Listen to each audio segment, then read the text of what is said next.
오늘 컨퍼런스에 참석해주신 모든 분들께 진심으로 감사의 말씀드립니다. 지금부터 재단법인 통일과 나눔이 주최하는 2025 광복 80주년 컨퍼런스를 시작하겠습니다. 이번 컨퍼런스는 광복 80주년과 분단 80년을 맞아 분단 80년의 역사를 성찰하고 정치, 경제, 사회, 각 분야의 통일 준비 방안을 모색하기 위해 마련했습니다. 먼저 통일과 나눔 이영선 이사장님의 개회사가 있겠습니다. 이영선 이사장님은 한림대 총장을 역임하시고 연세대 경제학부 명예교수로 계십니다. 모두 큰 박수로 맞아주시기 바랍니다.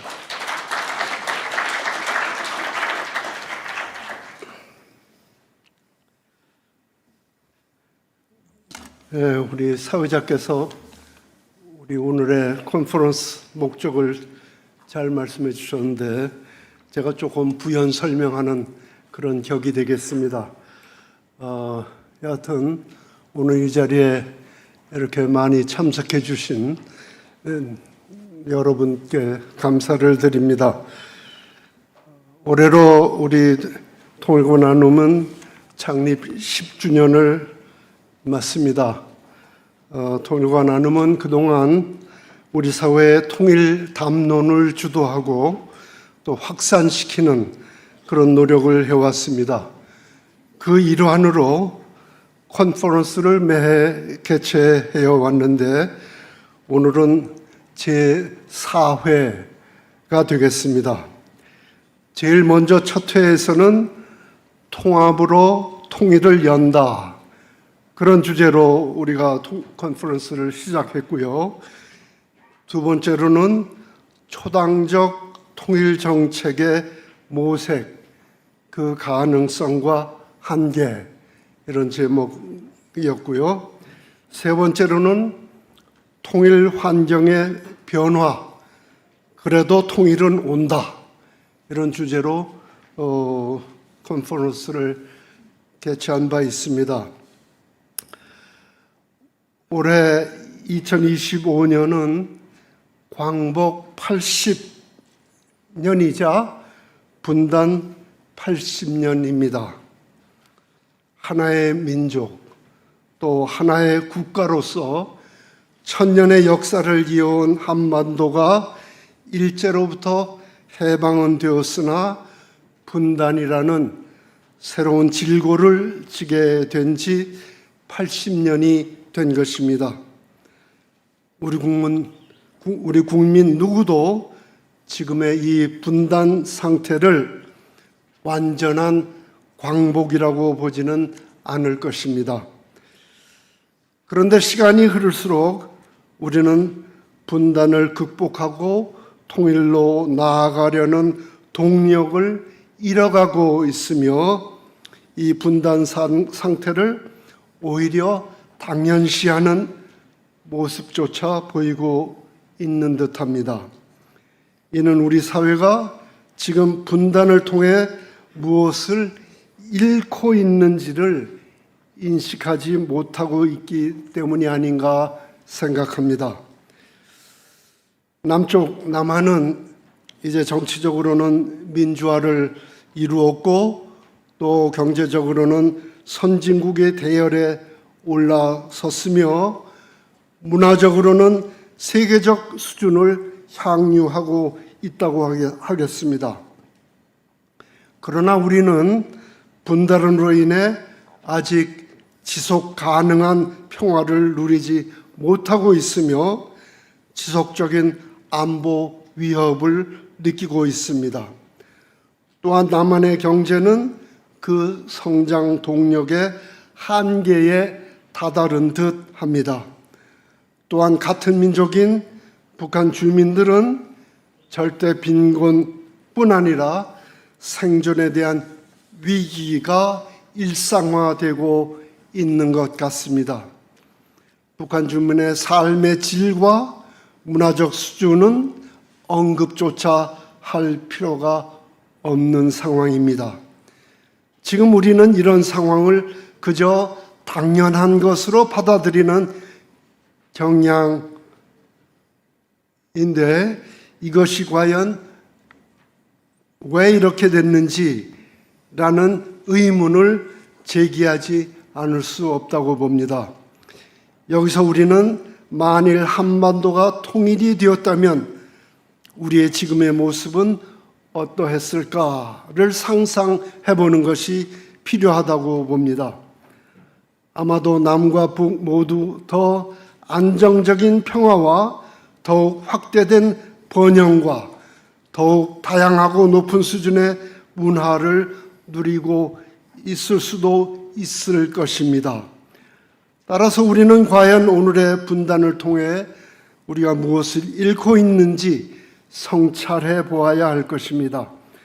그 성찰을 통해 우리 사회가 지닌 통일에 대한 무관심을 극복해 나갈 수 있지 않을까 생각하며 또 그것을 통해 통일을 준비하는 시사점을 얻을 수 있으리라 생각합니다.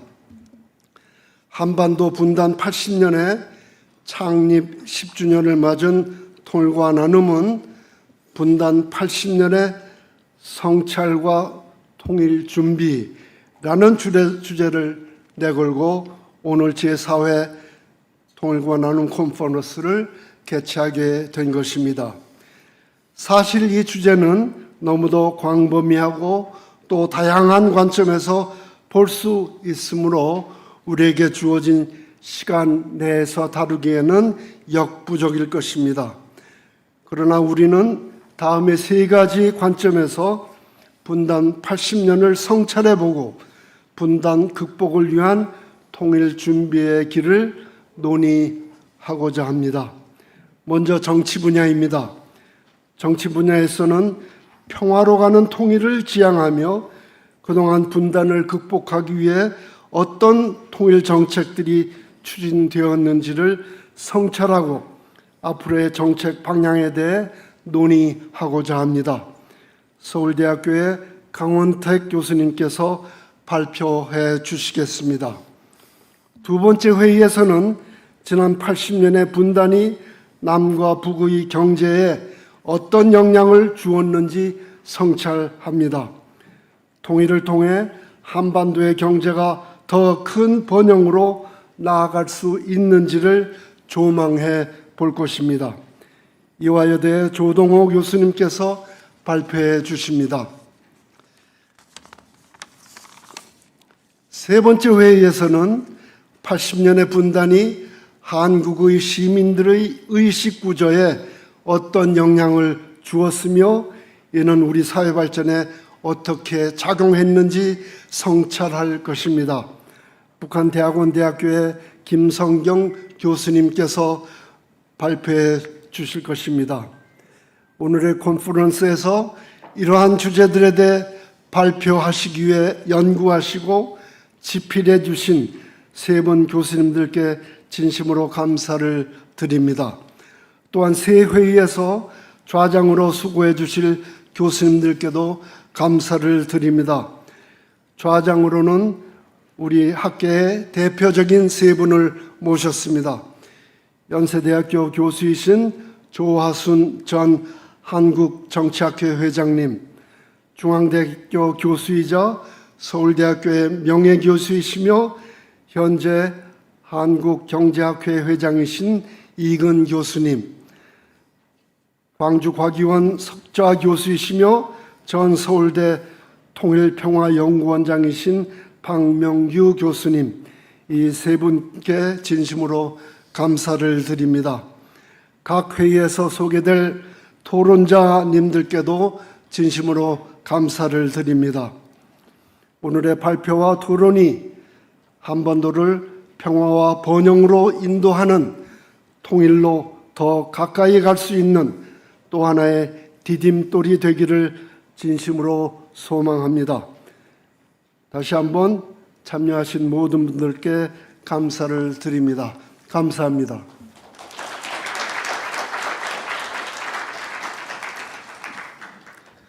네, 이사장님 좋은 말씀 감사드립니다. 이번 컨퍼런스는 평화로 가는 통일, 번영을 여는 통일, 사람을 위한 통일 3개 세션으로 나뉘어 진행됩니다. 이어 첫 번째 세션을 시작하도록 하겠습니다. 첫 번째 세션의 주제는 평화로 가는 통일입니다. 조하순 연세대학교 정치외교학과 교수님께서 좌장을 맡아 주시겠습니다. 그럼 패널 분들을 큰 박수로 맞아주시기 바랍니다. 네, 안녕하세요. 오늘 이사장님과 사회자께서 설명해 주셨듯이 오늘의 주제는 분단 80년의 성찰과 한반도 통일 준비인데요.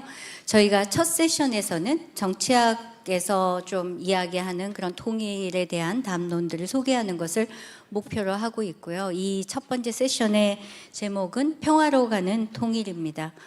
사실 그동안 이 북한과의 관계에 있어서 이렇게 그런 학계에 활발한 토론이 없고 우리가 통일 준비를 어떻게 하고 있는 건지 이런 것들도 굉장히 궁금했었는데요. 새 정부가 들어서기도 했고 그래서 특히 오늘 그 평화로 가는 통일에 대한 것들을 어떻게 성찰하고 우리가 준비할 것인지가 굉장히 관심을 가지게 하는 주제인 것 같습니다. 오늘 발표를 해 주실 분들, 그다음에 강원택 서울대 정치외교학과 학부의 교수님이십니다. 그리고 오늘 두 분의 정말 기라성 같은 토론자를 모셨는데요.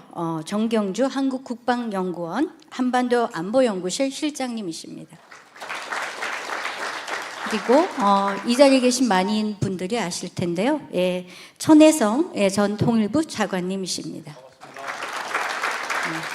그리고 저는 연세대학교 정치외교학과 조하순 교수입니다.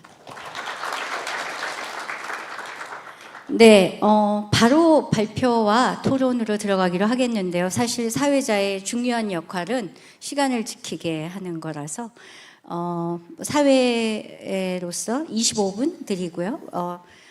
토론하시는 분들은 8분씩 드리도록 하겠습니다. 시간 꼭 엄수해 주시고요. 네, 시작해 주시죠. 네, 일단 시계부터 좀 꺼내 놓겠습니다.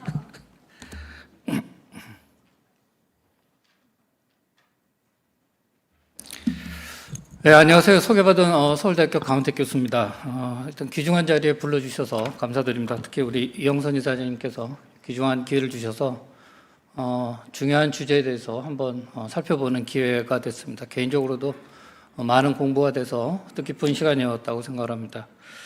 제가 오늘 드리려고 하는 거는 이제 그동안에 우리 사회에서 논의됐던 통일론에 대해서 역사적인 변화의 과정을 좀 살펴보고 우리가 통일을 하려면 뭘 해야 되느냐, 이렇게 그냥 하늘에서 뚝 떨어지길 기다릴 수는 없기 때문에 우리가 어떤 준비를 하고 기다려야 되는지 그런 이야기를 같이 나눠보려고 합니다.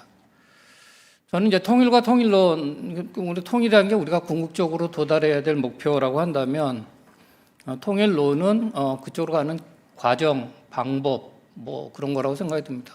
그래서 통일이라고 하는 목표는 우리가 분단된 그 순간부터 지금까지 전혀 변함없이 우리가 지속되어 오고 있지만 어떻게 통일할 것이냐에 대한 것은 매번 시대적 상황과 조건에 따라서 각기 달라질 수밖에 없다고 생각을 합니다.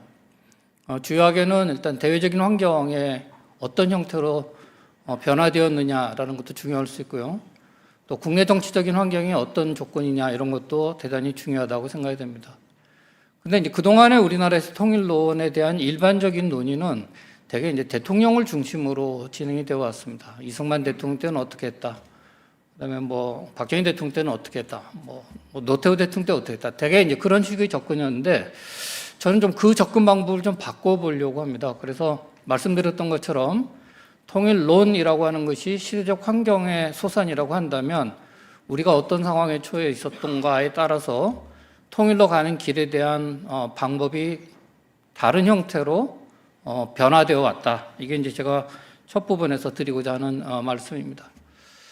그래서 저는 이거를 이제 다음과 같이 몇 가지로 나눴는데요. 시간 순서이긴 합니다만 적대적 통일론, 방어적 통일론, 유보적 통일론, 체제 우위적 통일론, 그리고 이게 원래 지금 받으신 데에서는 제가 이거를 포용적 통일론이라고 표현을 했는데 보내고 나서 계속 이 부분의 표현이 마음에 안 들어서 했다가 이번 공전적 통일론이라고 제가 수정을 했습니다. 그리고 관망적 통일론, 그리고 두 국가론 시대의 통일론이라고 했습니다. 그 옆에 있는 그림은 좀 이상하긴 할 텐데 제가 챗 GPT한테 남북한 통일로 그림 한번 그려봐 했더니 저런 그림이 나왔습니다. 일단 하나씩 좀 살펴보겠습니다. 처음에 이제 분단 직후에 우리가 가졌던 통일론은 저는 적대적 통일론이라고 생각합니다. 그러니까 적대적 통일론이라고 하는 것은 뭐 공전 이런 것보다는 어떤 수단과 방법을 동원해서라도 상대방을 절멸시키거나 어쨌든 통일로 가야 되는 거죠.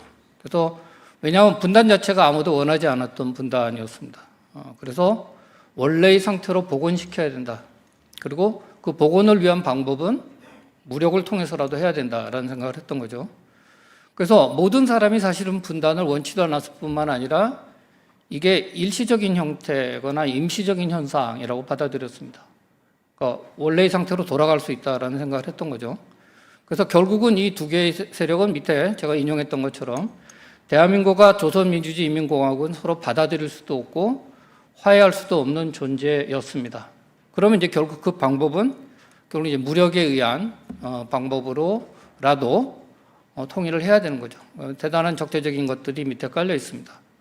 그래서 북한은 이제 이른바 국토 완정론이라는 게 그때 나왔던 거죠. 그래서 괴뢰 정부를 무너뜨리고 통일을 해야 된다는 거고, 대한민국 역시 밑에서 보시는 대로 무력에 의해서라도 북한에 대한 주권을 회복할 필요가 있다라는 생각을 했고, 그는 이승만 대통령 시기에 북진 통일론으로 이제 표출이 됐습니다. 그래서 이 모든 것들을 표현하자면 결국 저는 적대적 통일론이었다. 이 시기는 그렇게 생각을 합니다. 그리고 이제 그 이후에 결국 그 두 남북한 간의 적대적인 통일론의 충돌은 정말 실제로 전쟁으로까지 이어지게 됐습니다. 그래서 전쟁을 경험하고 나서는 더욱더 이제 강한 기억과 경험이 이제 쌓이게 되는 거죠. 상대방에 대한 매우 강한 적개심을 이제 갖게 됐고, 그런 상황에서는 화해하거나 뭐 토론이나 이런 것보다는 어떤 형태로든 상대방을 제압해야 된다는 생각을 하게 되겠죠. 그죠? 그래서 이런 극도의 적대감이 전쟁 이후는 더더욱 계속 이어져 왔다고 생각을 합니다. 그래서 이승만 대통령의 북진 통일론은 사실은 전쟁이 끝나고 특히 한미상호 방위 조약이라든지 그 위에서 합의 의사록에 의해서 사실상은 의미가 없는 것이 되긴 합니다. 왜냐하면 이제 미국이 작전권을 가져갔기 때문에 북진 통일을 하려고 하더라도 우리가 뭐 할 수 있는 건 사실은 없는 거죠. 그럼에도 불구하고 전 당시에 북진 통일론이 제기됐던 중요한 이유는 어쨌든 그런 정서들이 쭉 깔려 있었던 거죠. 어떤 형태로든 그런 강한 적개심이 전쟁 후의 전쟁 피해라든지 고통에 대한 기억과 경험 속에서 공산주의에 대한 강한 적개심이 있었고, 그것이 북진 통일에 대한 구호가 사회적으로 수용되는 그런 발판을 마련했다, 이렇게 생각을 합니다. 두 번째는 이제 방어적 통일론인데요. 이게 이제 박정희 대통령 5.16 이후에 의한 것들입니다. 저는 이걸 이제 방어적 통일론이라고 생각을 하는데, 이른바 선건설 후 통일론입니다. 말하자면 당시 남한은 북한에 비해서 경제적으로나 군사적으로 상당한 열세에 놓여 있었습니다. 제가 저기 잠깐 했습니다만 1인당 국민소득도 남한보다 앞섰고, 특히 공업 분야라든지 자원 분야에 있어서는 굉장히 큰 격차가 났습니다. 따라서 북한은 지금 우리가 하고 있는 것처럼 그런 경제적이고 군사적인 우위를 바탕으로 상당한 평화 공세를 펼치게 되죠. 그게 이제 연방제였고, 연방제가 어렵다면 남북한의 실업계 대표들로 구성되는 경제위원회라도 조직해서 경제협력하고 남한의 굶주림과 가난을 해결한다. 김일성의 말입니다.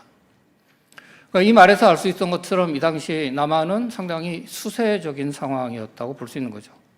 그래서 이런 상황에서는 일단 통일 이야기는 잠깐 미루자. 일단 우리가 지금 힘을 키우는 게 더 중요하다. 저는 그래서 이거를 이제 방어적 통일론이라고 설명을 했습니다. 그 보시는 대로 혁명 공약을 보시면 5번째도 있죠, 그죠? 민족의 수건인 국토 통일을 위해서 공산주의와 싸울 수 있는 그런 역량, 실력을 향상해야 된다. 이게 혁명 공약에도 나오는 이야기입니다. 그러니까 일단은 실력 향상으로 가자. 왜냐하면 지금 단계에서 우리는 약하다. 이게 이제 전제되어 있다고 생각을 합니다. 그래서 박정희 대통령의 연설문을 보게 되면 그런 표현들이 계속 많이 나옵니다. 여러 군데서. 제가 지금 인용한 거는 66년에 있었던 6.25 기념사인데요. 지금은 통일을 말할 때가 아니다. 통일의 전 단계인 경제 건설과 근대화 작업을 하자. 그렇게만 되면 우리의 민주적 역량을 충분히 축적해서 우리가 주도권을 장악할 수 있으면 그때 우리가 통일 이야기를 하자. 이렇게 가는 거죠.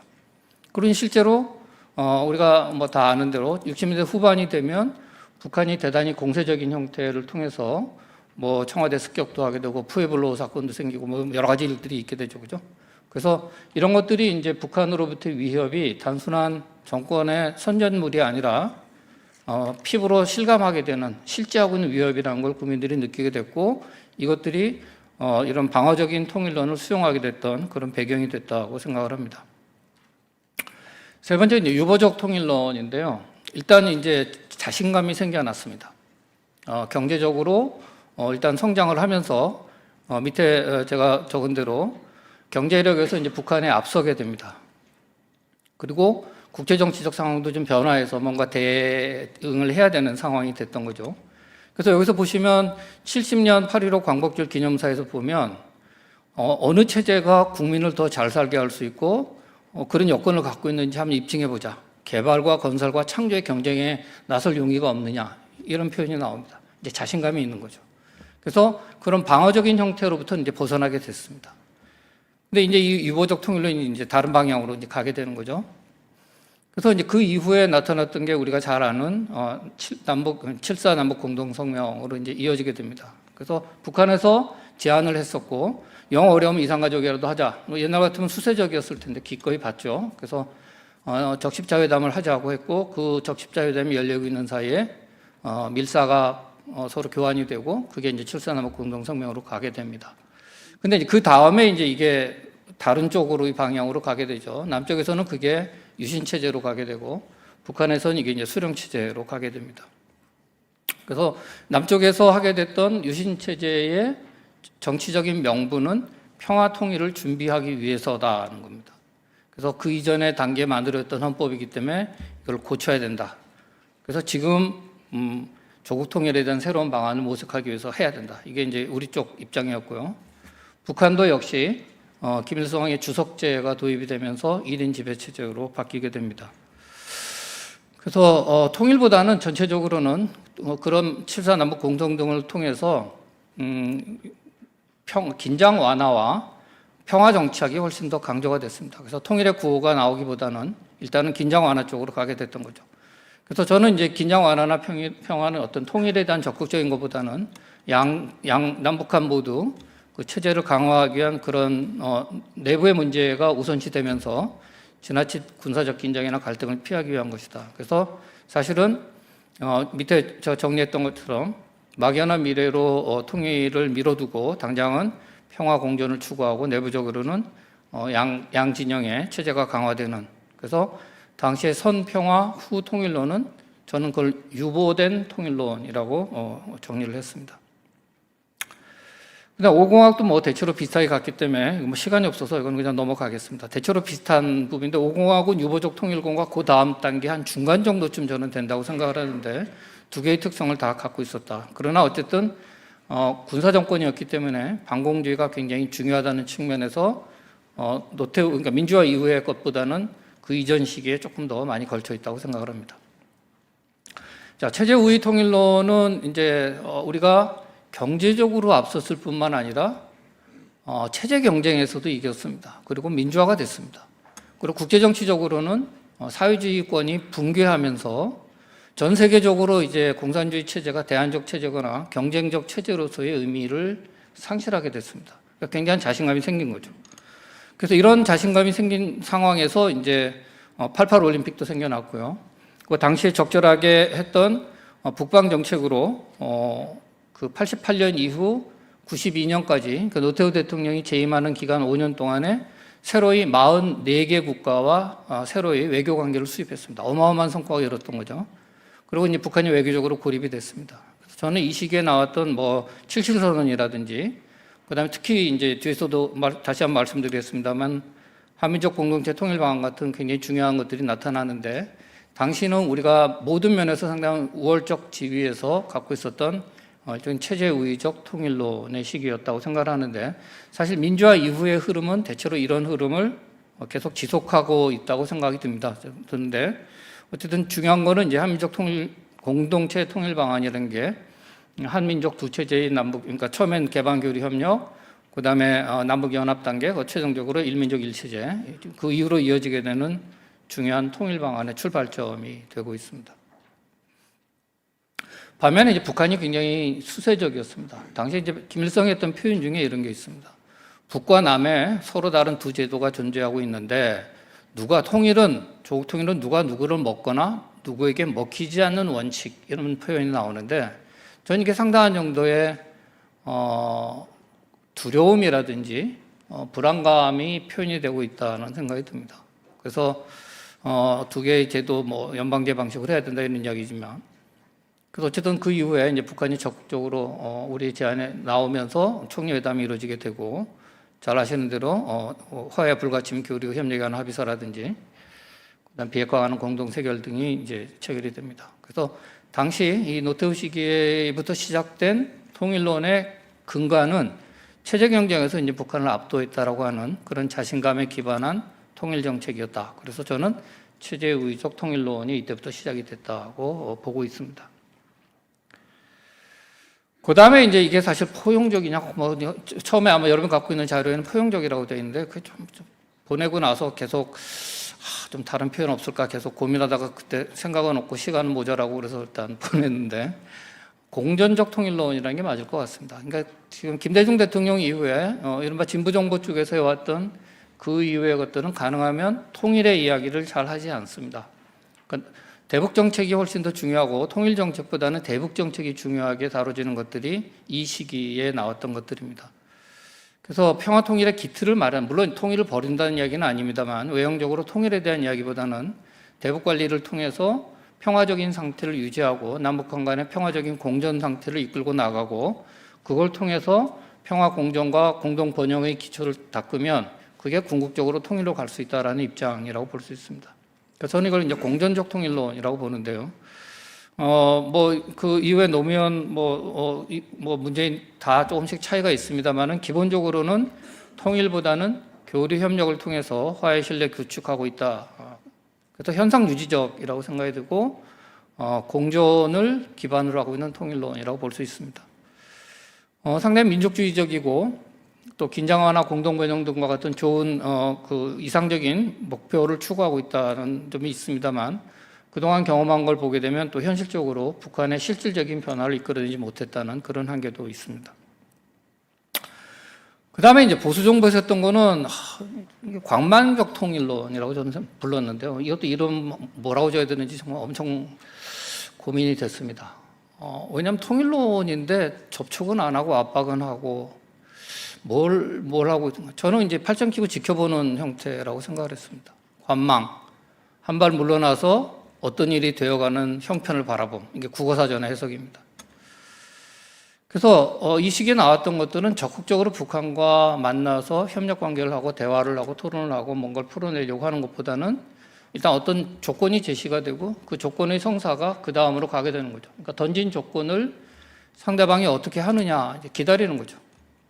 그래서 그런 의미에서는 관망적이라고 봤습니다. 또 한편으로는 곧 망할 것 같다. 붕괴할 건데 팔짱 끼고 지켜보자. 이런 차원에서 저는 관망적이라고 하는 표현을 이제 쓰기 시작을 했는데, 이거 이제 기저가 되는 거는 저는 북한 붕괴론이라고 하는 것도 상당히 영향을 미쳤던 거라고 생각이 듭니다. 김영삼 대통령 시절부터 있었고, 또 사회주의권이 몰락했고, 동독이, 무너지면서 동서독 통일도 이뤘습니다. 그리고 당시 김정일 시대의 고난의 행군으로 북한이 대단히 어려운 시기에 놓여 있던 상황이었던 거죠. 그래서 김영삼 대통령은 이게 왔다 갔다 했던 그런 측면이 좀 있었던 것 같고요. 이명박 정부에서 했던 건 이제 비핵개방 3천인데 저는 비핵개방 3천은 일단은 니네가 비핵을 하고 개방을 하면 우리가 3,000불 만들어줄게 이거죠.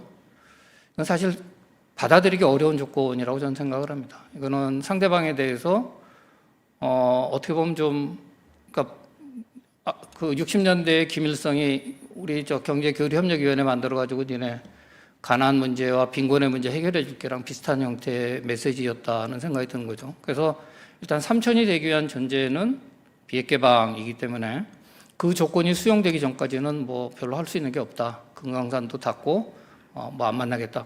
되게 이렇게 가지 않았나 이런 생각이 듭니다. 박근혜 정부의 한반도 신뢰 프로세스는 내용을 보게 되면 참 정리가 잘 돼 있습니다. 좋은 내용도 많이 있고 그래서 이대로 되면 좋겠다는 생각이 드는데 문제는 이제 이거의 전제가 신뢰라는 거죠. 결국은 신뢰가 전제가 될 때 그 다음 단계로 넘어갈 수 있는데 일단 그 단계가 형성이 되지 않는 겁니다. 그러면 이제 신뢰를 쌓기 위해서 어쨌든 만나기라도 해야 되고 뭐 교류도 접촉을 해야 되는데 그런 건 원하는 거죠. 그러다 보니까 이제 결국 북한은 핵 개발과 미사일 발사를 했고 박근혜 정부는 이제 개성공단 폐쇄하는 걸로 끝났습니다. 그래서 별로 이루어진 게 없다고 생각이 들고요. 윤석열 정부는 뭐 짧게도 시간도 길지 않았지만 북한하고의 실질적인 교류 협력은 뭐 접촉도 별로 없었다고 볼 수 있고요. 그리고 그동안의 발표를 들으면 가장 제가 볼 때는 노골적인 흡수 통일의 입장 아니었나. 무너지면 우리가 어떤 형태로든 압력을 넣어서 북한 정권이 무너지게 되면 흡수하겠다. 이런 것들이었던 것 같습니다. 그래서 전체적으로 보면 좀 표현이 조금 여전히 좀 불만이 있습니다만 어쨌든 좀 관망적 통일론이라고 저는 이제 표현을 했습니다. 지금은 이제 새로운 단계가 됐죠. 이전하고 전혀 다른 상태가 됐습니다. 우리 때문도 있습니다. 우리 때문도 있지만 특히 중요한 건 이제 북한에서 김정은이 적대적 국가론을 이야기했죠. 이젠 더 이상 아니다. 그래서 우리 일각에서 뭐 우리도 좀 미루자, 통일 이야기 하지 말자 이런 이야기를 한 분도 있었습니다만 우리의 정체성이 이제 그렇지가 않습니다. 그래서 헌법에 있는 내용만 제가 좀 했는데요. 헌법 전문에도 평화적 통일의 사명에 입각해요라는 표현이 있고요. 뭐 3조 영토 조항은 뭐 물론이고요. 4조 역시 대한민국은 통일을 지향한다. 그리고 자유민주적 기본 질서에 입각한 평화적 통일 정책을 수립한다. 헌법 전문이고요. 그다음에 대통령 조항에도 그 사망이 대통령은 조국의 평화적 통일을 한 성실한 의무를 진다고 되어 있습니다. 그래서 우리가 갖고 있는 헌법에 따르면 우리는 통일을 포기하거나 평화적 통일을 포기하거나 미룰 수 없습니다. 그래서 북한에서 어떻게 한다고 하더라도 우리가 통일에 대한 문제의식은 계속 갖고 이걸 어떻게 추진할 것이냐는 새로운 이제 과제가 놓였습니다. 그래서 제가 이제 한 4가지 정도를 그 제언을 좀 그러니까 우리가 뭘 해야 되느냐는 거죠. 통일에 대한 이야기를 많이 하는데 정말 우리가 많은 준비를 하고 있느냐. 저는 여러 가지 부족함이 많다고 생각하는데 일단 첫 번째가 지속 가능한 통일 정책이 나왔으면 좋겠다는 거죠. 5년마다 통일 정책이 바뀝니다. 이게 무슨 지속 가능하겠습니까? 통일 정책 5년 만에 해서 북한의 입장에서 봐도 쟤들 또 바뀌면 또 바뀔 텐데 뭐. 쟤 그만두면 끝이야. 이렇게 생각하지 않겠습니까? 그럼 무슨 믿음을 갖고 이게 되겠습니까? 그래서 그동안은 대북 정책이 엄청난 남남 갈등의 것이 됐는데 저는 이거 냉탕, 온탕 다 가봤다고 생각을 합니다. 그동안 대북 정책 관련해서. 근데 지금 그 20여 년의 시간을 보내고 나서 지금 북한이 뭐가 달라졌고 남북한 관계가 뭐가 달라졌나 이거죠. 남북한 관계가 실질적으로 바뀐 건 하나도 없고 남한 내에서의 사회적 갈등만, 정치적 갈등만 그동안 격화되어 왔습니다. 이런 일을 왜 또 되풀이하려고 하느냐 이런 거죠. 이제 그런 거 그만하자 이겁니다. 그리고 작은 것에서부터라도 합의할 수 있는 걸 좀 찾아보자. 통일 문제에 대한 합의를 좀 만들어보자. 다름, 새로움 이런 거 이제 그만하고 이제 통일 정책에 대한 연속성을 가질 수 있는 그런 기조를 만들어보자. 그래서 통일 정책에 국민적 합의를 할 수 있는 이게 높은 수준이 어려우면 아주 낮은 단계 수준에서라도 합의할 수 있는 뭐를 찾아내는 게 저는 그게 지속 가능하고 지금은 이제 훨씬 더 중요하다고 봅니다. 다 해봤지 않습니까 이제? 그래서 이제는 정말 그런 합의로 가자. 이게 이제 제 첫 번째고요. 그래서 제가 이제 찾아본 게 이제 노태우 모델입니다. 노태우 대통령 때 아까 한민족 공동체 통일 방안이 나왔죠. 이 한민족 공동체 통일 방안이 노태우 정부의 일방적인 노력에 그러니까 그 진영 내에서만 이루어진 게 아니고 여야 합의로 이게 문제가 처리됐습니다. 당시 통일원 장관이었던 이용구 장관의 회고입니다. 노태우 대통령께서 통일 정책에 대해 관심을 보이시며 통일 방안을 빨리 만들어 봐라. 그걸 이제 만들었죠. 그렇게 만들었더니 나는 괜찮은 것 같으니까 이거 야당 총재들한테 보여주고 그분들의 의견을 구하라라는 이야기를 들었답니다. 그래서 야3당을 다 이제 일일이 찾아가는 거죠. 김대중, 김영삼, 김정별 총재를 만나서 그 방안을 보여드리고 여기서 이렇게 대통령께서 이렇게 보여드리라고 했다. 의견을 주십시오. 그래서 그 의견을 다 받아서 만든 게 한민족 공동체 통일 방안입니다. 2분 정도 남았어요. 네. 그래서 독일 같은 경우도 역시 마찬가지로 동서독 통일에서도 헬무트 콜의 회고록에 나오는 이야기인데요. 여기서도 결국은 연속성에 대한 이야기가 나오거든요. 그래서 너무 높은 수준의 갈등 수준이 높지 않은 거라고 상관없으니까 낮은 수준에서라도 하는 게 필요하다 이런 생각이 듭니다. 그 다음에 이제 두 번째는 통일을 좀 현실적으로 보자 이거죠. 통일을 원상회복으로 가자. 통일을 원상회복으로 생각하고 우리가 많이 이야기를 하는데 돌아가야 될 원상이 어딘지가 없습니다. 원래의 상태가 어떤 거죠? 그걸 기억하고 있는 사람이 아무도 없습니다. 이제는 원래의 상태로의 회복, 돌아갈 곳이 없습니다. 너무 많이 달라진 거죠. 그럼 현실적인 접근은 뭐냐? 그럼 이질적인 사회의 결합이라고 저는 봐야 된다는 거죠.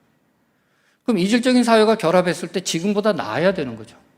그동안 특히 젊은 세대들은 별 불편 없이 살아온 거죠.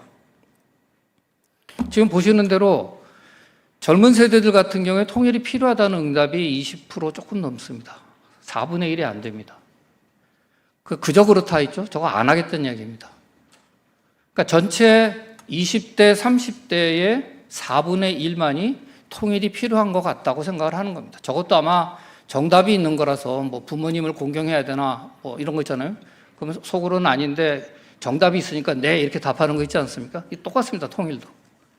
그런 류의 질문인데도 저게 25%밖에 없다는 거는 이제는 전혀 다르다는 거죠. 그래서 재미있는 논문이 있습니다. 저기 2016년에 나온 논문인데 통일을 이익의 관점으로 이제 봐야 되느냐 갖고 이제 그 통계를 돌려서 한 건데요. 이분들의 연구 결과는 통일을 이익의 관점에서 바라봐야 통일 정책에 대한 지지가 의미 있게 나오더라 이거예요. 규범적이고 당위적인 형태로 통일하자 이래가지고 사람들이 이제 관심 안 갖는다는 거죠. 내 문제가 아닌 거야, 그건. 그래서 북한 문제는 이제는 당위의 문제가 아니라 이념의 문제가 아니라 이익의 관점에서 통일을 했을 때 어떤 부분에 더 나아질 수 있는지에 대한 이야기를 좀 해보자. 그게 이제 제가 두 번째로 드리고 싶은 이야기가 세 번째 이제 두 가지 정도 남았는데 한 1, 2분 더 쓰겠습니다. 양해 부탁합니다.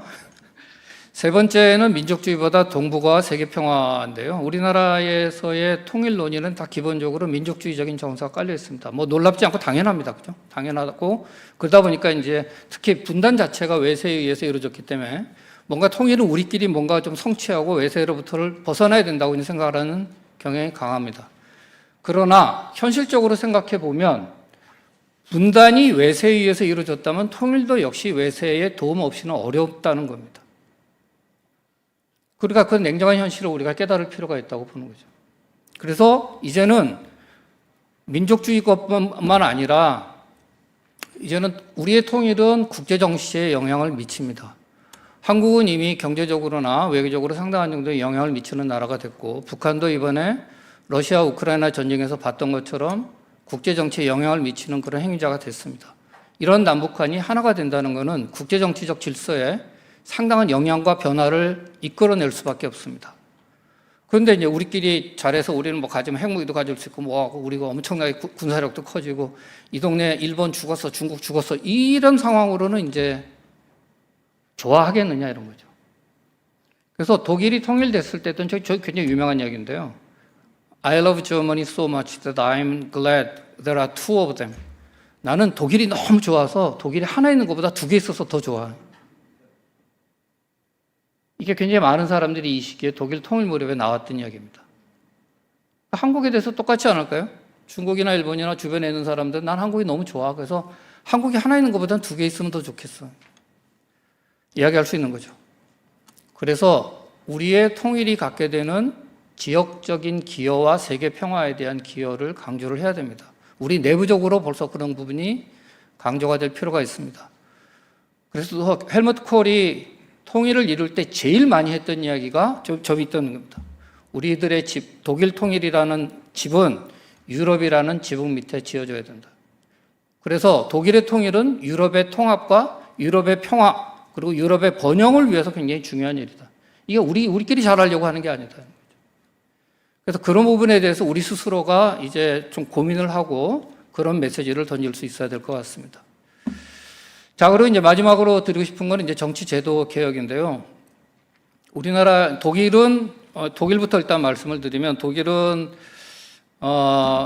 일단 연방제였기 때문에 나라 대 나라의 것보다는 기존에 있던 동독의 각 주가 독일 연방에 들어오는 형태를 취했습니다. 훨씬 쉬운 거죠. 그리고 또 연립정부였기 때문에 자민당이 사민당, 기민당이 이끄는 정부에 다 참여를 하면서 일정한 정도의 정책적인 연속성을 유지를 해왔습니다. 주로 자민당이 맡은 게 외교장관을 맡았기 때문에 이와 관련된 지속성이 유지가 됐었죠. 그리고 독일 통일에서는 제가 이 책 여기서 좀 자세히 이야기했습니다만 90년 통독 이후의 첫 연방선거에서 기민당과 사민당이 동서독에서 다 고른 지지를 받았습니다. 그러니까 정치적인 통합에 굉장히 중요한 매개체가 정당이었다는 거죠. 근데 지금 우리나라의 정당 시스템으로 되겠습니까? 뭐 지금 영남당, 호남당인데 통일하게 되면 뭐 평안도당, 함경도당 하나 만들어가지고 이게 지금 같은 형태의 정치 시스템은 우리가 통일이 된다고 하더라도 그 이후의 문제를 해결해낼 수 있는 정치적인 힘을 갖고 있지 못합니다. 그래서 보다 포용적인 형태의 정치 시스템이 만들어져야 우리가 해볼 수 있는 거죠. 이걸 통일하고 난 다음에 할 수 있겠습니까? 해보지 않은 거를. 통일되기 전에 우리의 정치 개혁이 지금 이루어지고 우리 속에서 자연스럽게 녹아갈 때 통일이 됐을 때 그 제도로 이용할 수 있는 거죠.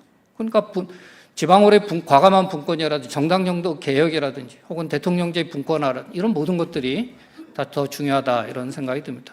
네, 5분 더 쓰셔가지고요. 예, 네, 마무리하겠습니다. 마무리해 주시죠. 그래서 마무리를 드리면 결국은 북한의 적대적인 이 국가론을 우리 입장에서 본다면 박정희 초기에 있었던 것 같은 일종의 방어적 통일론으로 볼 수 있지도 않을까. 그렇다면 그쪽에서 입장이 바뀌게 되면 또 통일과 관련된 입장의 변화가 생겨날 수 있다고 생각됩니다. 저게 절대적이고 항구적인 선언이라고 생각하지는 않습니다. 그렇다면 이제 우리도 동독도 이민족 국가론, 이민족론 내세웠었죠. 그래서 결국 통일에 대한 거는 우리가 어떻게 준비하고 대비하느냐 이런 것들이 중요하다고 생각하고요. 이 통일을 지향하지 않는 형태의 평화공존이라는 게 이게 언제까지 지속할 수 있느냐. 이것도 저는 지속하지가 않다고 생각을 하고요. 맨 마지막에 인용한 글은 마가렛 대처가 썼던 자기의 큰 자서전, 다우닝 스트리트 이어즈라고 하는 큰 두꺼운 거기에 제가 오래전에 읽었던 기억에 상당히 강하게 남았던 부분인데 대처가 자존심이 강해서 내가 실패한 거에 대한 이야기를 잘 안 하는 사람인데 자기가 외교적으로 명명백백하게 실패한 게 독일 통일을 못 막은 거다는 거죠. 그래서 왜 못 막았냐면 맨 마지막입니다. 결국 엘베강 양쪽 편 독일인들 간의 통합에 대한 열망은 저항할 수 없는 것으로 드러났다. 그래서 나의 정책은 실패했다. 이게 대처가 마지막에 한 자기의 자서전에서 남긴 글입니다. 결국은 우리가 통일에 대한 염원을 얼마나 강하게 지키고 그것을 위해서 노력하고 준비하느냐 하는 것이 통일로 가는 굉장히 중요한 조건이 될 것 같다. 이런 말씀 드리면서 제 발표를 마치겠습니다. 감사합니다. 네, 강원택 교수님께서 시간을 굉장히 많이 오버하시면서 그러나 너무 좋은 발표를 해주셔서 특히 이제 뒤에 부분이 굉장히 중요한 말씀이셔가지고 제가 원래 정말 시간을 칼같이 지키는데 죄송하게 됐습니다. 사실 이 두 토론자들께 그래서 시간을 조금 적게 드려야 할 것 같아요. 그러니까 강원택 교수님께서 사실 역대 대통령에 따른 통일 정책을 얘기하셨고 이제 그러면 현재적 관점에서 우리가 어떻게 해야 할까 이런 말씀을 뒤에 4가지 포인트로 짚어주셨는데요. 두 분은 한 분은 정말 통일 정책을 실질적으로 담당하셨던 분이고 한 분은 그 통일 정책을 연구하시는 분이기 때문에 앞에 사족이라든지 수사 이런 거 필요 없고요. 굉장히 프랙티컬하게 어떻게 앞으로 이 이재명 정부에서 통일 정책을 해야 할 것인지 위주로 말씀해 주시면 좋을 것 같습니다. 네, 7분씩 드릴게요. 죄송합니다. 정경주 실장님, 네, 말씀해 주시죠.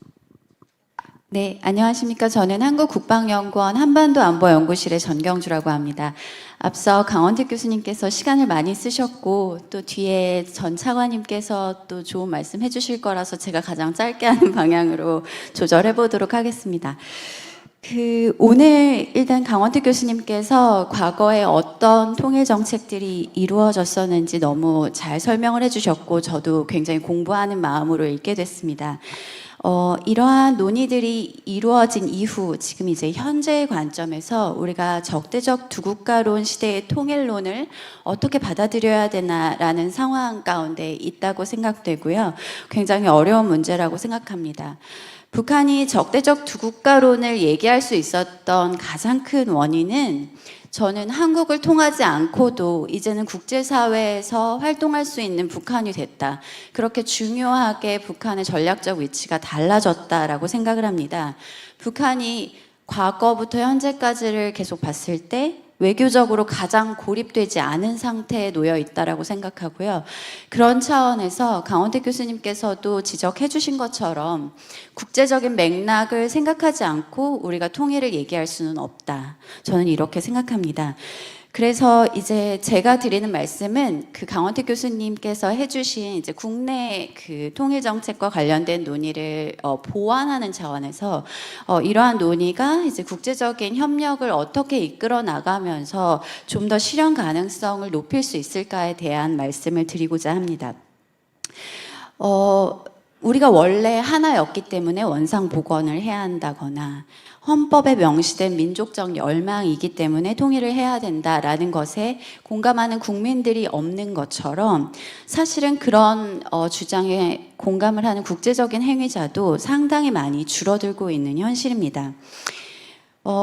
한국의 통일과 관련해서 중국은 통일 한국에 대해서 통일 한국이 미국과 친할까 봐 걱정을 합니다. 그리고 미국은 또 통일 한국은 반드시 북한의 비핵화를 이루고 민주주의 체제하에 통일이어야 한다라고 합니다. 하지만 또 한국의 보수 정부가 지지해온 통일과는 좀 미묘한 입장차가 있습니다.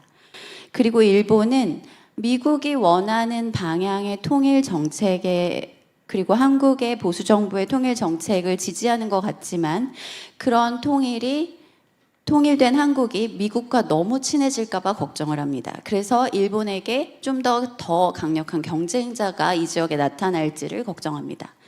그리고 마지막으로 러시아는 사실 통일이 되는지 안 되는지가 크게 중요하진 않지만 통일 한국이 중국이나 미국 쪽으로 편향되는 것에 대해서 우려를 하고 있습니다.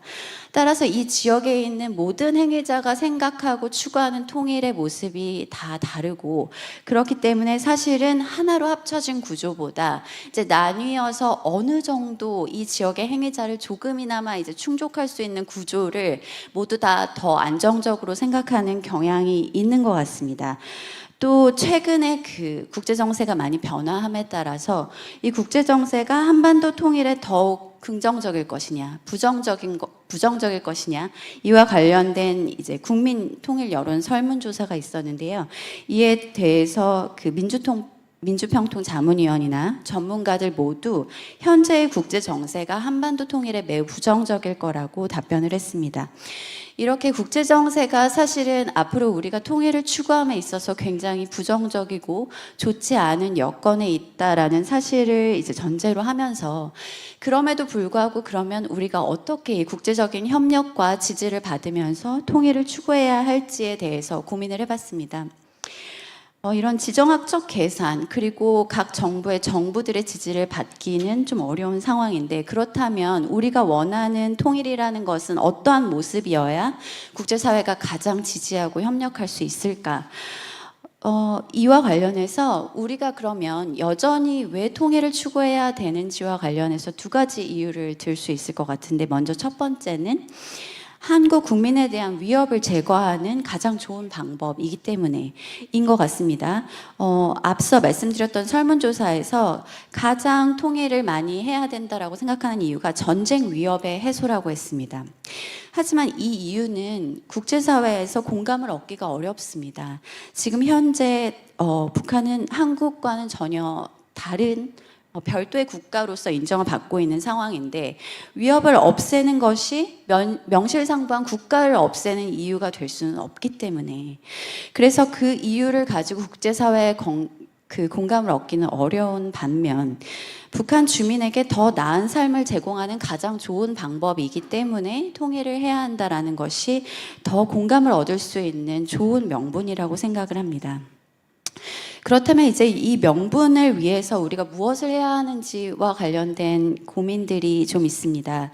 지금까지 사실은 여러 정부를 거쳐서 많은 노력들을 해왔고, 그게 뭐 인도주의 협력이나 아니면 뭐 북한 인권이라는 그런 타이틀 하에 여러 접근들이 있었는데, 그 기존의 접근들이 어떠한 접근은 북한 정권의 어떤 교체나 아니면 북한의 어떤 탄압의 실태를 고발하는 그런 좀 북한에겐 너무 심하게 자극적인 정책이었거나, 아니면 또 너무 협력을 강조하는 나머지 협력 다음에 그 단계, 통일에 대한 고려가 너무 없었던 것 아닌가 하는 생각이 듭니다. 그래서 이 두 가지의 방안을 모두 절충해서 북한의 인권 그리고 북한의 인도주의적인 측면과 관련된 협력을 좀 더 확장할 수 있는 방안을 모색했으면 좋겠다라는 생각을 합니다. 사실 북한이 이제 적대적 이국가론에 따라서 확실히 한 것은 북한 정부와 한국 정부의 그 공식적인 화해 무드가 있다 할지라도 북한 주민들에게 우리가 직접적으로 접촉할 수 있을 가능성은 거의 이제 없어졌다. 개성공단, 금강산 관광 같은 것은 가능성이 많이 낮아졌다라고 저는 생각을 합니다. 그래서 북한의 주민들에 대해서 직접 접촉하기 어려운 이 현실을 고려해서 사실은 북한 밖에 있는 주민들이라든지 북한 밖에 있는 주민들을 위해서 힘쓰는 국제사회라든지, 그래서 우회적인 방법으로 우리가 북한 주민들에 대해서 책임감을 갖고 그리고 이해관계가 있다라는, 그리고 우리가 북한 주민을 가장 잘 도울 수 있는 역량을 가지고 있다라는 것을 강조하는 것이 국제사회의 협력과 지지를 얻으면서 통일에 좀 더 가까이 다가갈 수 있는 방법이라고 생각을 합니다. 아마도 시간이 별로 남지 않았을 것 같은데, 네, 마지막으로 한마디만 말씀을 드리도록 하겠습니다. 우리 국민의 70% 정도가 북한군 포로를 송환해야 한다라고 응답을 했는데, 그럼에도 불구하고 현재 우크라이나에 생포된 북한 병사들이 돌아오지 않았습니다. 저는 이런 부분들이 국제사회에 주는 메시지가 굉장히 크다라고 생각합니다. 우리가 북한 주민들에 대해서 책임감을 갖고 역량을 갖고 있다라고 얘기하면서 북한 주민들이 원하는데도 불구하고 송환을 하지 못하는 이 상황들을 국제사회가 어떻게 인식하고 있는지를 우리가 한번 생각할 필요가 있고, 그런 하나의 예시뿐 아니라 다른 많은 예시 속에서도 우리가 북한 주민, 외국에 있든 북한 내에 있든 주민들의 삶과 그리고 그들의 니즈가 뭔지에 대해서 좀 더 귀를 기울일 수 있는 그런 북한 주민들에 대한 책임감과 역량을 가질 때 국제사회가 한국이 통일을 할 역량이 정말 있구나, 의지가 있다라는 생각을 하지 않게 될까 하는 생각이 듭니다. 이상으로 마치겠습니다. 네, 고맙습니다. 너무 좋은 코멘트셔서 네, 사실 더 시간을 많이 드리고 싶은데 또 기회가 있을 것 같고요. 아마 국제정치 차원에서 우리가 평화로 가는 통일을 어떻게 열 것인가 이런 관점에서 좋은 코멘트 해주신 것 같아요.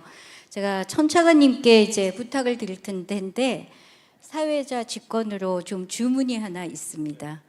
사실은 핵을 가진 북한과 핵을 가지지 않은 북한은 통일 정책이 달라져야 한다고 생각을 하는데, 이런 부분에서는 앞서 두 분의 어떤 이야기들 속에는 나오지 않은 것 같아서 그걸 좀 포함해서 코멘트 해주시면 좋겠습니다. 예, 알겠습니다. 먼저 이렇게 광복 80주년 이런 의미 있는 행사에 초대해 주시고 말씀드릴 수 있는 기회를 주신 우리 통일과 나눔 재단 이사장님 그리고 관계자분들께 감사드립니다. 개인적으로는 10년 전에 우리 재단을 만들 때 저는 이제 통일부에서 통일정책실장을 하면서 그 재단 설립 과정에서 우리 여러 관계자들과 긴밀히 협의하면서 출범에 하여튼 같이 힘을 모았던 기억이 있습니다. 그래서 이제 통일부 등록법인으로 이제 출범을 했고, 지금까지 어려운 여러 여건이나 상황 속에서도 그래도 통일 논의가 끊이지 않을 수 있도록 이렇게 역할을 해주신 데 대해서 감사드립니다. 통일정책 변천과 관련해서 강원택 교수님께서 이렇게 구분을 해 주셔서 저는 굉장히 재미있기도 했고 의미 있다고 생각을 했습니다. 그동안 이제 저 같은 사람들이나 통상적으로는 이제 정부별로 그렇게 그냥 어떻게 보면 좀 단선적으로만 얘기를 해 왔었는데 그 이제 구분을 하셔서 굉장히 공부가 많이 됐다는 말씀을 드립니다.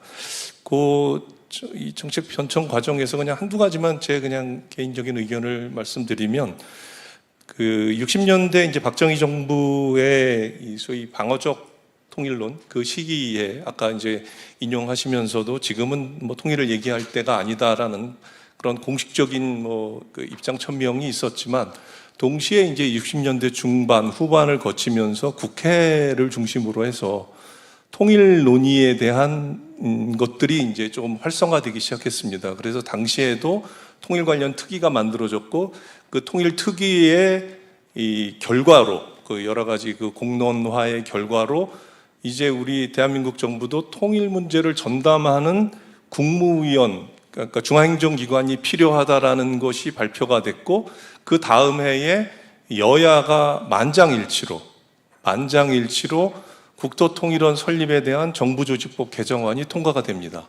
그리고 그 다음에 69년 3월 1일 날 국토통일원이라고 하는 지금 이제 통일부입니다만 통일부라는 이제 행정조직이 사실 뭐 우리가 분단 이후 계속 있었던 게 아니라 69년에 만들어졌습니다. 그 자체가 저는 상당히 의미가 있다. 지금의 우리에게도 여러 가지 주는 함의가 있다라고 생각을 했습니다.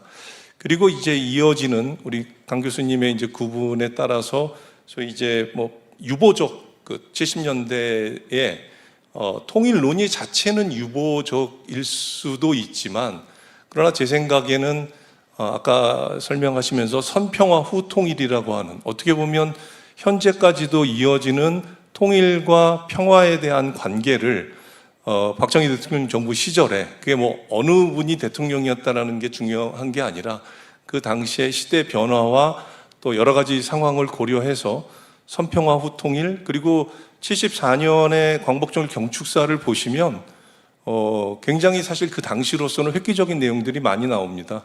남북 간에 교류하고 신뢰하고 민족 동질성을 회복하고 그래야 된다라는 내용들이 그런 부분들이 이렇게 천명이 돼 있거든요. 물론 그 당시에 우리는 이게 이제 통일 논의가 유신 체제라고 하는 권위주의 체제의 명분으로 활용된 부분들은 또 비판적 관점에서 봐야 되지만 그러나 선평화 후 통일, 평화 공존을 우선시했다라는 거는 조금 평가해주고 여전히 이어지는 부분이 있다라는 생각이 들었고요. 마지막으로 이 평가와 관련해서 이제 지난 정부는 아까 이제 표현하시면서 전체적으로는 관망적 통일론이라고 하셨지만 아까 강 교수님 표현에도 이 가장 노골적인 흡수통일론이라고 표현하셨지만 제가 보기에는 통일 정책이나 방향은 오히려 적대적 통일론에 가깝지 않았나. 시대적으로는 관망적 통일론의 시대지만 그러나 조금 시대를 역행해서 거의 50년대의 적대적 통일론에 가까웠던 시기가 아니었나 하는 생각을 하고요. 그다음에 이제 실제로 본론은 이제 그럼 앞으로 어떻게 해야 할 것인가에 관한 건데 빨리빨리 말씀드리겠습니다. 지속 가능한 통일 정책의 필요는 뭐 너무나 공감하고요.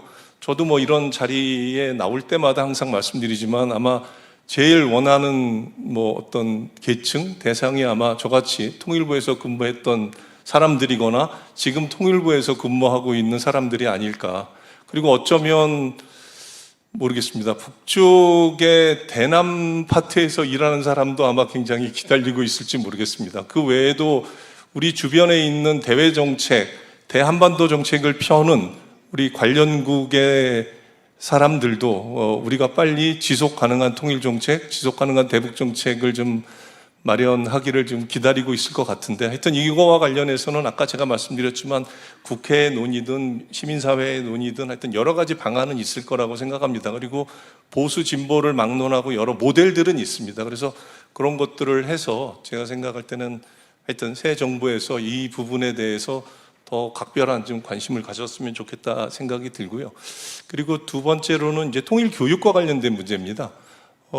아까 우리 강 교수님이 이제 인용하셨던 그 통일인식 조사, 저도 몸담고 있는 서울대 통평원에서 2007년부터 계속 매년 조사를 하지만 작년에 이제 이 통일 필요, 통일 불필요가 36대 35로 1% 차이로 접근했고 아까 말씀하신 대로 특히 20대는 22대 47, 8 뭐 하여튼 2배가 넘게 이 불필요 여론이 압도적입니다. 그래서 이게 뭐 북한의 두 국가론도 물론 우리가 고려하고 걱정해야 되지만 우리 사회 내에서 급격하게 통일이나 남북 관계나 북한 문제에 대해서 부정적 인식이 확산되는 것도 사실 굉장히 좀 우려스럽다고 생각을 합니다. 물론 우리 통일과 나눔 재단을 포함해서 많은 분들이 노력을 하지만 이미 현실적으로 그렇게 되어 있는 상황을 우리가 조금 속도를 늦추든지 방향을 바꾸지 못하면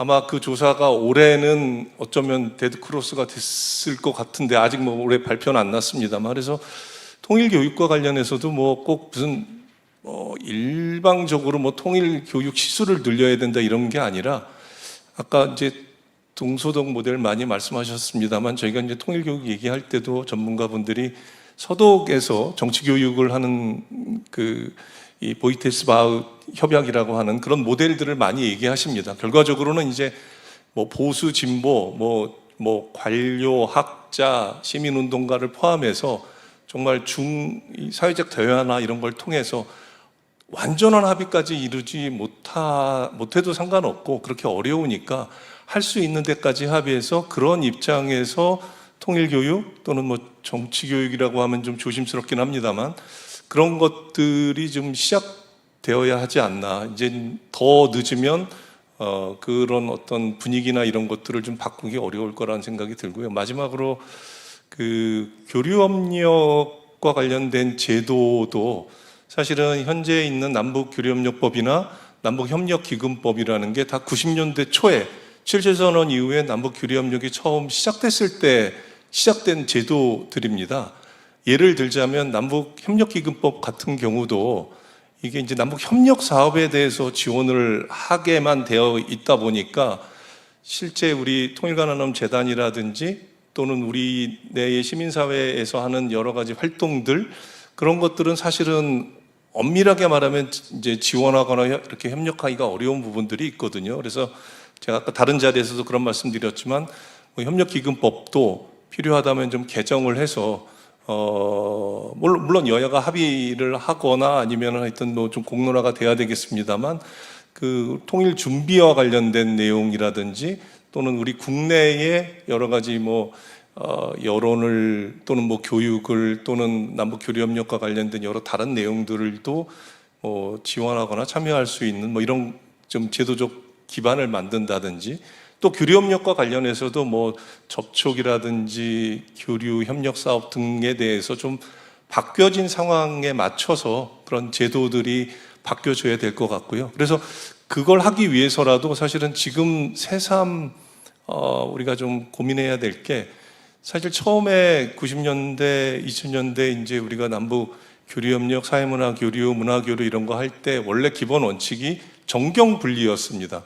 정치 군사적 상황과 무관하게 경제협력, 사회문화협력, 문화협력은 지속된다. 근데 이게 하여튼 세월이 지나고 여러 가지 남북관계 상황 앞서 잠깐 이제 뭐 말씀하셨지만 핵 문제 등등의 이유로 다 이제 모든 게 연계되다 보니까 결과적으로는 지난 한 10년 사이에는 뭐 모든 남북 간의 연계나 협력의 네트워크가 다 끊어진 상황입니다. 그래서 그때 끊어지는 이유의 정당성은 있지만 결과적으로 지금은 우리가 아무런 어떤 이 레버리지를 갖지 못하는 그러니까 비난이나 이 안보 태세를 강화하는 것 이외에 우리가 아무런 정책적 수단을 갖지 못하는 그런 좀 답답한 상황이 된 부분도 있어서 이런 부분들도 아까 지속 가능한 통일 정책, 대북 정책을 할 때 같이 한번 좀 진지하게 논의를 해봐야 되지 않나 하는 생각을 해봤습니다.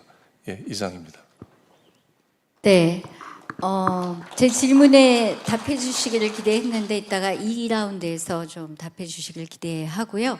저희가 시간이 사실 조금 남아가지고 플로어에서 질문 한두 분만 받기로 하겠습니다. 혹시 질문 있으시면 코멘트 말고요. 예, 소속 밝히시고 질문만 해주시기 바랍니다. 예, 코멘트는 지양하겠습니다. 네, 저 뒤에 손 드신 분이요. 아까 제가 지속 가능한 통일 정책, 뭐 대북 정책, 뭐 사회적 대화나 뭐 사회적 수기, 뭐 여러 방법이 있지만, 물론 국회의 상황에 대해서 제가 뭐 코멘트할 입장은 아닙니다만, 그래도 국민적 합의를 하는 데 있어서 현재 우리 대한민국 헌정 제도, 민주주의 제도에서 국회에서의 협의와 합의가 제일 중요하고 제일 공식적인 합의이기 때문에요. 그래서 어렵지만 그래도 국회에서 그 합의하는 게 저는 뭐 협의하는 게 그리고 어느 정도 공감대를 마련하는 게 제일 중요하고 필요하다고 생각을 합니다. 아까 강 교수님 말씀하신 대로 당시에 88년, 89년에도 제가 개인적으로는 이제 이용구 장관 비서관을 하면서 지금 말씀하셨던 대로 당시 또 여소야대였지만 물론 지금 또 바뀌긴 했습니다만 어쨌든 그때 야당의 동의를 받은 통일 방안을 만들었기 때문에 그 이후에 그분들이 또 연이어 집권을 하는 그런 상황이 됐기 때문에 아무리 어려워도 그래도 국회에서 그 합의가 꼭 필요하다 생각을 하고요. 두 번째로 그 북한 이탈 주민의 보호와 정책 지원에 관한 법률 97년에 제정할 때부터 사실 어떤 표현을 쓸 것인가에 대한 논란이 많았습니다. 그리고 너무 좀 행정적이고 사무적인 표현이기도 하고 해서 저희가 이제 실제로 쓰는 표현은 몇 가지 그동안 이제 역대 정부에서 몇 가지 표현을 썼는데 지금 이제 말씀하신 대로 그 표현에 대한 것들은 또 여전히 또 지금 표현이 적절하다라고 보는 분들도 많아서 제가 보기에는 그것도 아마 뭐 새 정부에서 여러 가지를 검토할 때 그 표현의 적절성이나 그리고 또 수용도가 어떤 게 좀 더 높은지 그런 부분들을 좀 같이 고민을 해야 될 것 같습니다. 네, 감사합니다. 질문은 여기까지 받고요.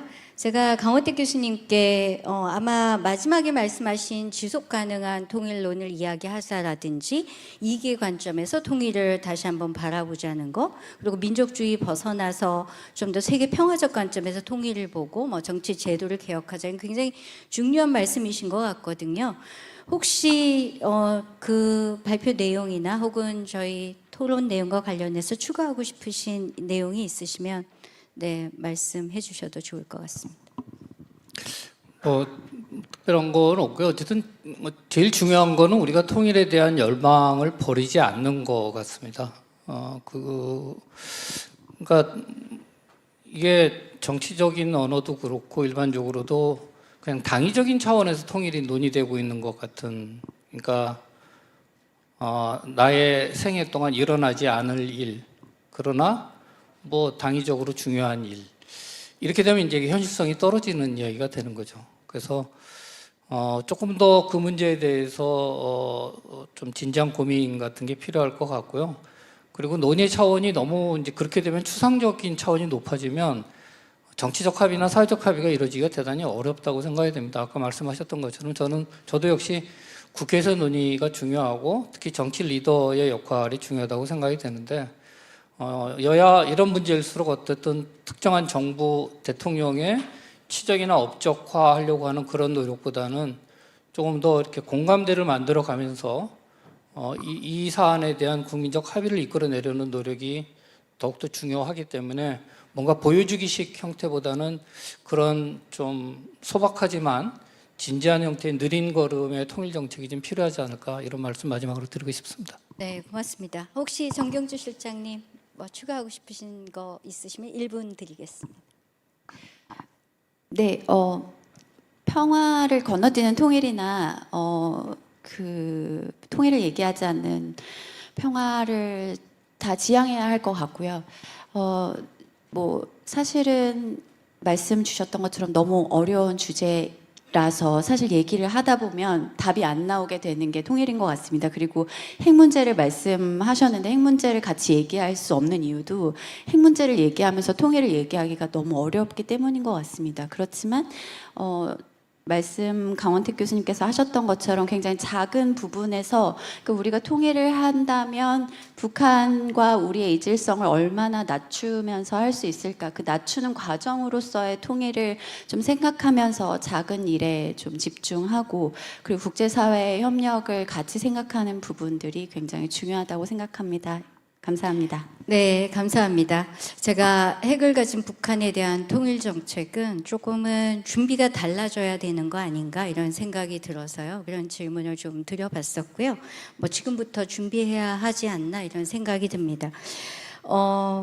분단 80년이 되는 시점인 2025년에 오늘 평화로 가는 통일에 대해서 강원택 교수님께서 굉장히 중요한 발제를 해주신 것 같고 두 분의 전문가를 모셔가지고 좋은 토론이 이루어졌던 것 같습니다. 제가 뒤에 두 세션이 더 있어서요. 시간을 지키는 데 대해서 굉장히 엄격하게 했던 거 죄송하게 생각합니다. 그럼 이상으로 첫 번째 세션을 마치겠습니다. 감사합니다.